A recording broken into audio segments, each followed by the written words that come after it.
Magandang araw po muli. Baka may ganito kayong hindi na ginagamit na nasira na water heater.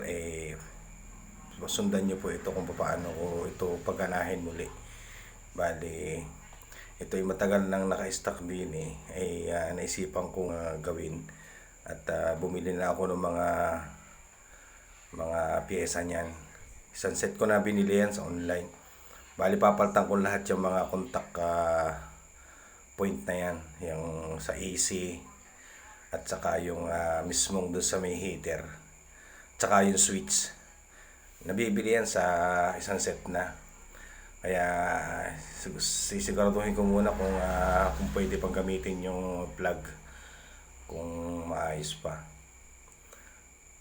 Yan. Bali, ang gagawin ko dyan ay kapag hindi pa yan ayos, hindi na maayos yan, ay di papalitan na lang natin. Pero subukan natin, titingnan natin kung pwede pa siyang ma-recover.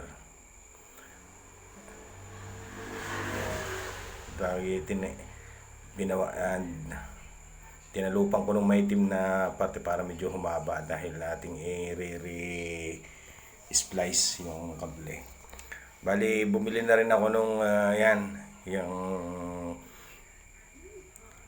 pang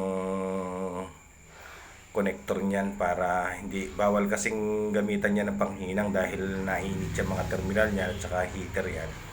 Kapag hininangan ay natutunaw ang tingga, ay kaya kailangan ay mga ganyan ng connector niyan, yung iniipit na tanso. Bali, lahat ng out nung wire ay nilagyan ko niyan ng bago. Inalis ko na yung dati dahil yung iba ay lost connected na, tapos medyo may kalawang na rin, mahuna na. Kaya pinalitan ko na lang ng ang bawat terminal. At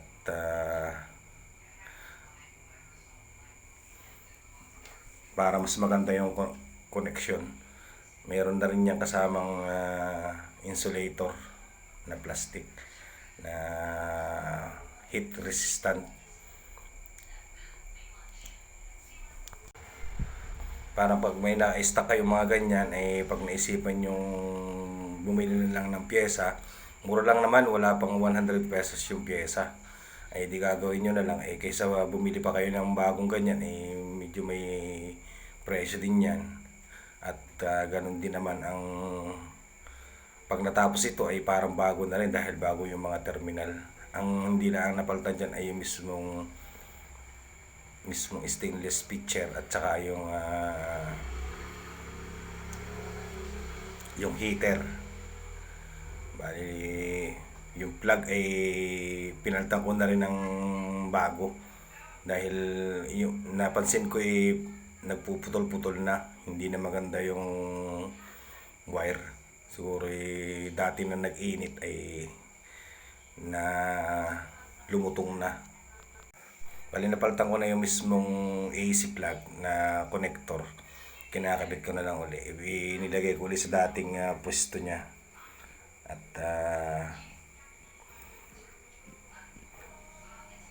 kailangan ay tingnan nyo rin kung yung babaguhan pa na hindi talaga magagawa, ay yung position ng bawat kinalas nyo ay tatandaan nyo para maibalik nyo ulit sa tama. Kasi pag hindi yan naibalik ng tama, parang hindi sa safe. Okay na po yung isang part. Yan na lang mismong heater ang aking kakalasin. Bali, yung mga terminal din yan, yung mga papalitan din natin lahat, pati yung mga sunog na parte ay aalisin na natin, at saka kakaskasin natin yung mga terminal na pag susuutan ng connector na tanso para mas maganda yung lapat ng metal. At hindi, kasi pagka hindi maganda yung lapat ng metal niyan, ay nagiinit dahil mataas ang watts niyan, 1000 watts. Kaya pag medyo luwag yung connector mo, ay diyan nagsisimula yung pagkasira niyan. Nagiinit hanggang sa hindi mo napapansin na nadideform na yung plastic dahil sobrang init. Baka may mag-cause pa ng sunog yan.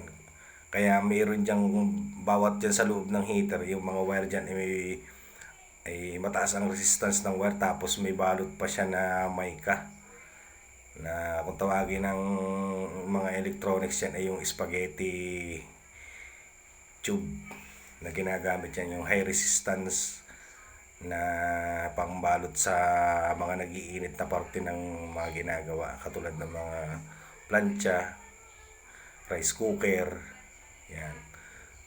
Tsaka yung mga microwave oven, yung may mga ginagamitan ng ganyang insulator.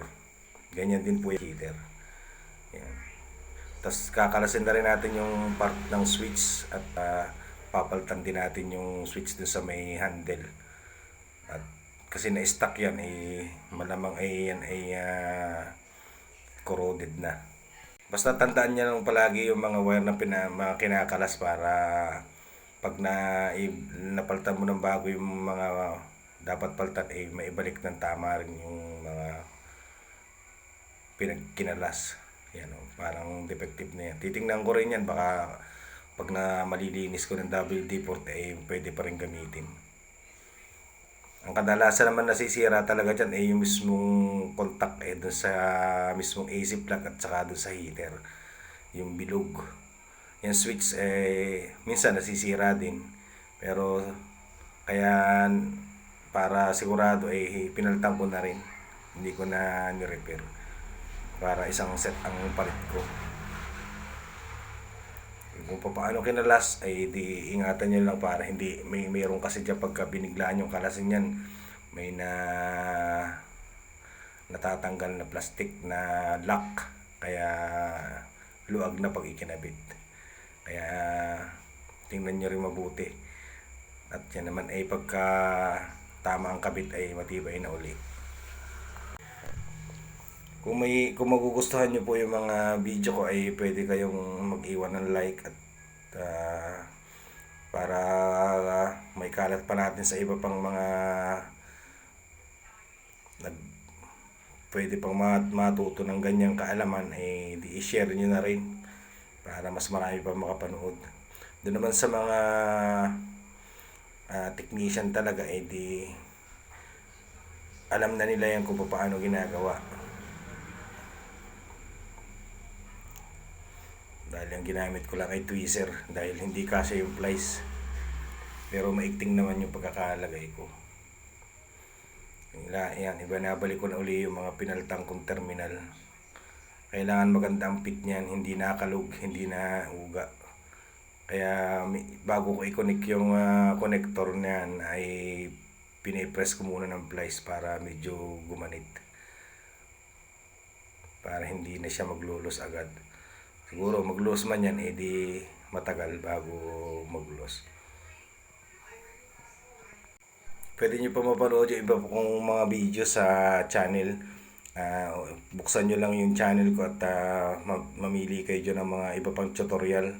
Mayroon po akong ilang mga tutorial pa dyan na pwede nyong maidagdag sa inyong mga pwedeng gawin sa bahay. Ito po mga content ko mga tungkol sa mga pagre-repair ng mga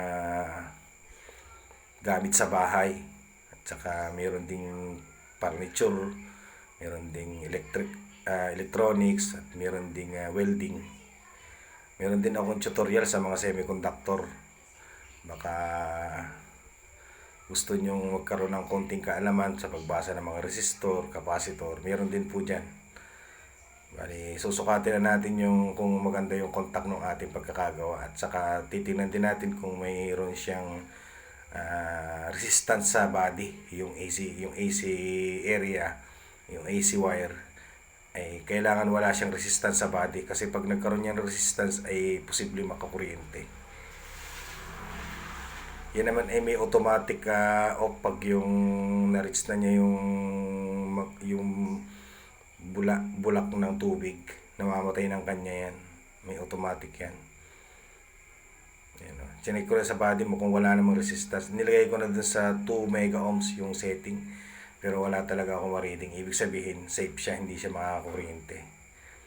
Pwede na natin yung testingin kung sakasakali. Kakabit lang natin yung takip. At malalaman natin kung sisigbukan din nating try test kung actual kung pag nahipo yung body ay hindi makaka-ground. Bali, kinakabit ko lang yung pinakang indicator niya na ilaw.